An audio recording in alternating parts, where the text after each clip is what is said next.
Continuing series on the difference between traditional vacuums and the Sirena, we're going to show you what a traditional vacuum consists of today. So we have a typical vacuum cleaner here. This is what we would call a bagless system, probably one of the most popular on the market today. This one would be referred to as an upright. There's a lot of them out there. You've probably seen similar ones. And we're going to show you what the difference is. Now the bagless system quite simply means that there is no bag within the system to trap the dirt. What they're going to use in this case is this clear plastic container. And you can see it looks like it's catching some dirt because there's definitely dirt in there. Now if we break this down even further, you're going to see as we open it up, although there's no bag, here's our first filter on the system.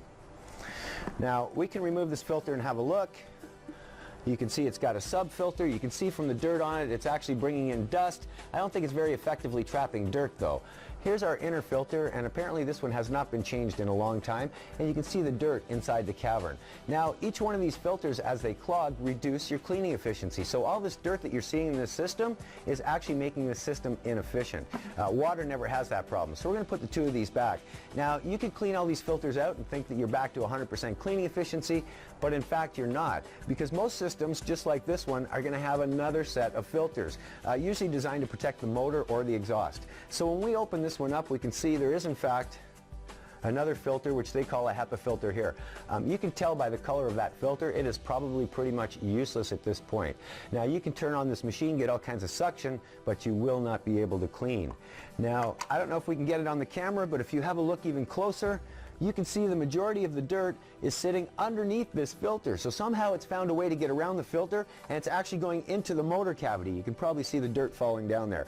So we've got two filters, two HEPA filters slowing down our progress. We have this plastic filter here. You can see the dirt that's being trapped in there, and then we're pulling the dirt through the motor. Now obviously if these two filters are not catching all of the dirt, it's going through your motor, and guess where it ends up? Back into the air that you breathe. So really these systems are designed to be efficient dust throwers. You pick it up from the ground, you throw it back up into the air, and it just keeps you going back and back and back through that cycle.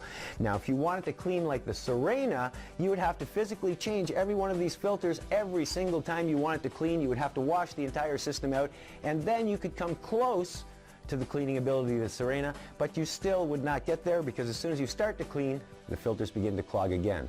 Sirena, put water in your basin. Water doesn't clog like filters. When you're done, pour the water out, put fresh water in, and you're good to go again. It's really that simple, and that's why water and our Sirena system is better than the traditional vacuums you see on the market today.